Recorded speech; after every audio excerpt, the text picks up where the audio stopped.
Is it wait? Afternoon. How are you? Good. Well, I'm going to start off by telling you a little bit about me, because it's all about me, and then I'm going to then we're going to talk about the communication, because as we've pointed out, communication on the radio is a little bit different, but not maybe as different as you think. And I'll start by telling you this. Communication, I think, because there's lots of different ways to communicate, but verbal communication, which is what I do, is all about looking and listening to who you're talking to. The key is knowing who you're talking to, and I'll get to that later, but I'll give you a quick demonstration first. Tell me if you think this is appropriate. Oh, look at you, you're so cute, you look me, you beautiful little girl. Is that appropriate? No. Is that the right way to do it? No, you've got to know who you're talking to. Thank you, demonstration's over. That's all right. You've got to know who you're talking to, and even though we're all speaking the same language, essentially, English, you still have to speak the language of the person that you're talking to. So, if I come in and stand in front of you guys and go, well, with regard to the political situation, we're all going to, in reference to with the aforementioned, you know, you guys are going, well, he's not speaking our language. It's English still, but it's not your language. Do you know what I'm saying? So when you're communicating with someone, you've got to speak the language they speak. Now I'm going to come back to that soon. First of all, ladies and gentlemen, a little bit about myself. I'm a very handsome man. The reason I know I'm a handsome man is because my mother tells me. So my name is Steve, and I'm a very old man of 42. 42! And you wait, that sneaks up on you. One day someone will say to you, how old are you? And you'll say 42. 42. It just happens. I was 20, I turned around, I was 20, I turned around, I'm 42. Well, you were 40 today. The last time, not when you came to interview my class, but when you last came to talk about communication, it was your 40th birthday. Was it? You bought us a beautiful chocolate cake for the teacher. From the chocolate cake. Did you get me anything? I gave you a kiss.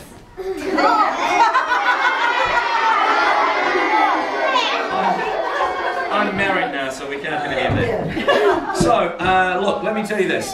So, a long time ago, I was born in a little town named Wanganui, and I've lived... What? Do you know where that is? Wow. So I'm going to tell you the places in New Zealand that I have lived. You ready? Yes. Born in Wanganui. Then we went to Oamaru. Then we went to Palmerston North. Then Levin, where I started school at the age of 5. Then we went to a place called Kirikiri in the Bay of Plenty. Then I went to Stratford. Then I went to New Plymouth. Then I went back to Kirikiri. And then I went to Wanganui again for my first job. And then I went to Auckland. And then I went to Christchurch. And then I went to Invercargill. And then I went to Christchurch again. And then I went to Auckland again. And then I lived in Wellington.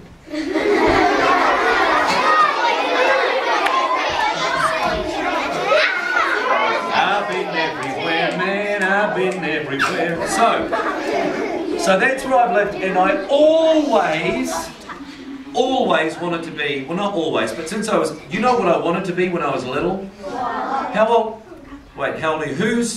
What's the age group? There's 7 to 9. 7 to 9. So when I was probably about 5, I was 5. I was 5 once. But when I was 5, I decided that one day I would like to be a superhero. And then, when I realised that that probably wasn't going to be achievable, I guess I was about... But you were Manly Jack. I was going to get to that.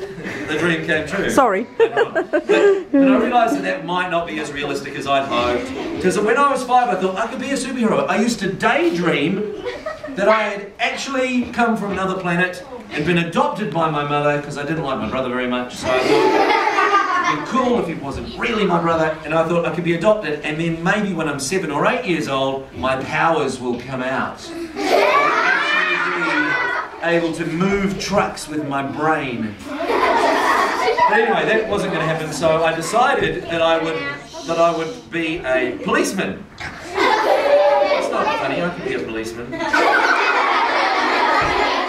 And arrest all of you right now.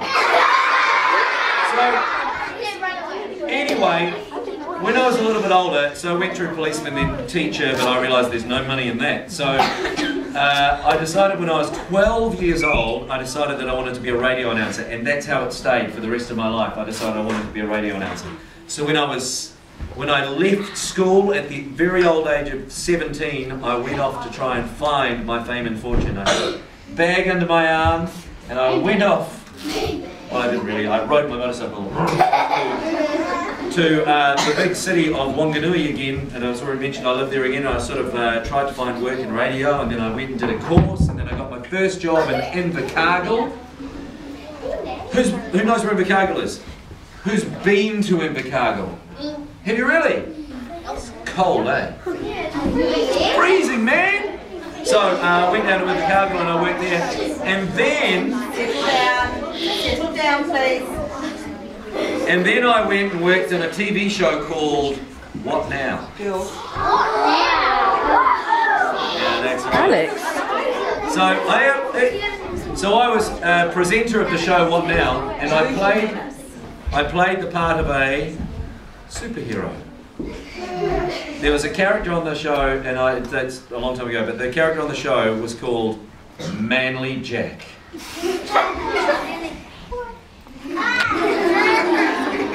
And Manly Jack had a song. So I dressed up like, I had superhero clothes, and I had a rocket that I used to fly. And it was strapped to my back, and I'd fly around and I go, I am Manly Jack, strong and wise and never slack. I get around with a mighty rocket on my back.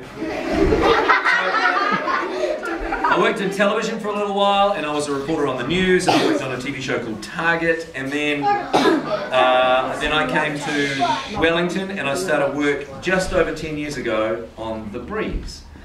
And usually for grown-ups, do we say grown-ups or adults? What do you say, grown-ups or adults? Adults. Okay, well, old people.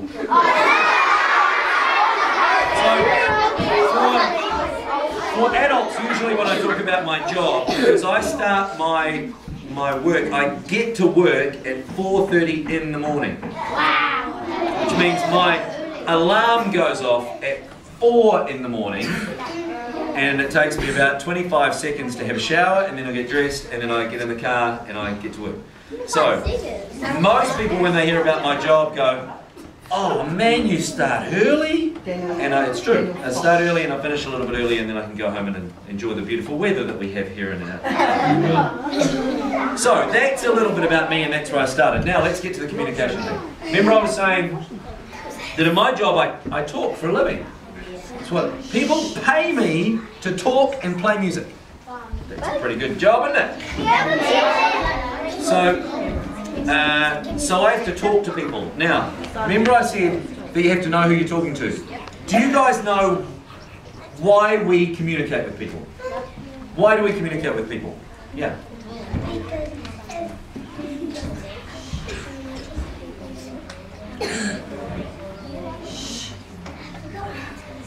That's right. What do you think? Yeah, well but there's a basic reason. Whether it's sign language or texting or on Facebook or talking or whatever it is, there's a reason that we communicate. Do you know what it is? Yeah, well essentially, yeah. It's to get a message across. And a lot of the time that's to get people to do stuff, or because we want stuff. So here's what I'm here to tell you. I'm here to tell you how to get stuff you want. Who likes the idea of being able to get stuff they want? Right. Okay, hands down. Here's how to get stuff you want. Here's how to get stuff that you want. This is the secret to it all. And believe me, I have a lot of faith that you guys will get this. there are adults that don't know this secret. The secret is, and I've already told it to you, you need to know who it is you are talking to. We've done the demonstration with Wendy. If I talk to Wendy like a little baby, I'm not going to get what I want from her. Am I? No, because, or if I talk to you in language you don't understand. Who speaks French here? Anyone actually speaks French? Sort of. So if I come and say, bonjour, ça va, je voudrais aujourd'hui un petit croissant. So, does anyone know what I'm asking for?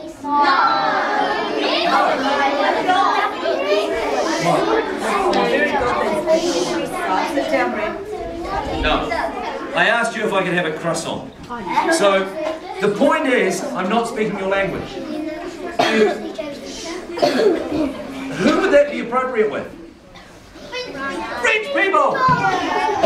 How would I know, listen, how would I know if I'm talking to French people?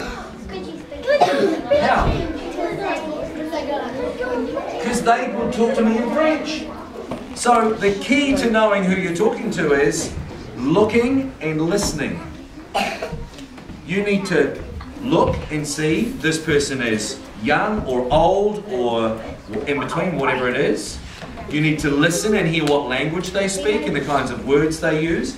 And then once you know a little bit about them, you can use that information to speak the same language as them and use the words that they like to hear and get what you want. So, again, if you guys want something from an adult, but you talk to them like they're a 7-year-old, they'd be less inclined to listen to you.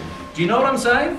Yeah. So you talk to your friends in the playground, right? And you talk a certain way to your friends in the playground. But then when you're with your mum or your dad or your teacher or your grandparents, you talk a different way. Is that right or not? Very true. Thank you. Speak American.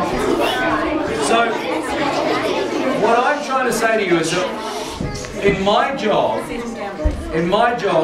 even though I'm on the radio and I can't see people, I still have to do some research and figure out who it is that's listening on the other side of the radio. And then once I know who's listening on the other side of the radio, I have to speak to them in a way that they will understand me. So even though we all speak English, as I've already said, the secret for you to know is if you can figure out the language of the people you're speaking to.